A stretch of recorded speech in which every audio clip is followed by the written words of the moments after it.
500 участников, 18 регионов, 8 дискуссионных площадок. Таковы итоги работы культурного форума регионов России, который прошел в Якутске.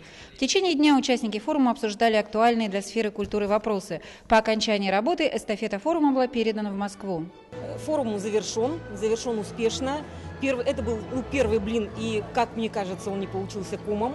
Как уже я говорила раньше, да, вот в комментариях, что первый такой форум состоялся в прошлом году в Москве, но говорить о проблемах регионов, не уехав в эти регионы, не увидев своими глазами проблем, конечно, это путь в никуда. Поэтому вот было принято решение, и Якутия была избрана первым пилотным регионом, и для нас это очень почетно, куда съехались представители субъектов Российской Федерации. На нашей якутской площадке работали представители 18 регионов России. На московской площадке, поскольку мы были связаны во время пленарного заседания телемостом, на московской площадке работали представители 50 регионов России. То есть форум получился такой полноценный, практически все субъекты приняли участие.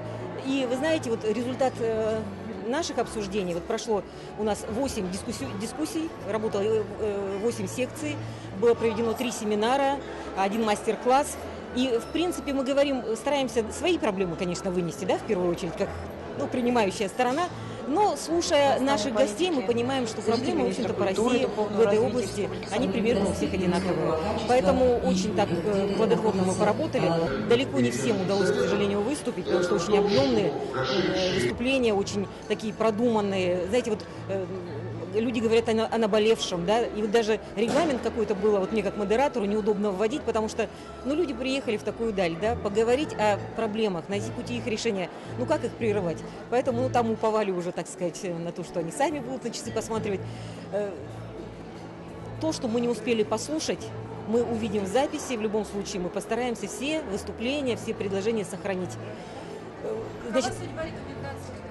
Значит, рекомендации, как я уже тоже раньше комментировала, есть у нас сейчас такой хороший рычаг и хорошая площадка, это Общественная палата Российской Федерации и общественные палаты в регионах.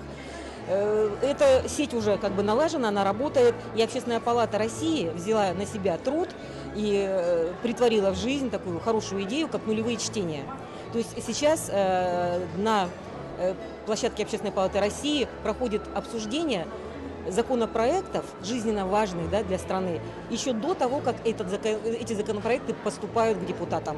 И решения Общественной палаты носят рекомендательный характер. Но, знаете, в данной ситуации сейчас такие времена, что рекомендации общественных структур, общественных организаций сбросить со счетов уже просто так нельзя. И депутаты научились с нами работать, и многие наши предложения, предложения Общественной палаты по результатам нулевых слушаний, ими учитываются при принятии законопроектов.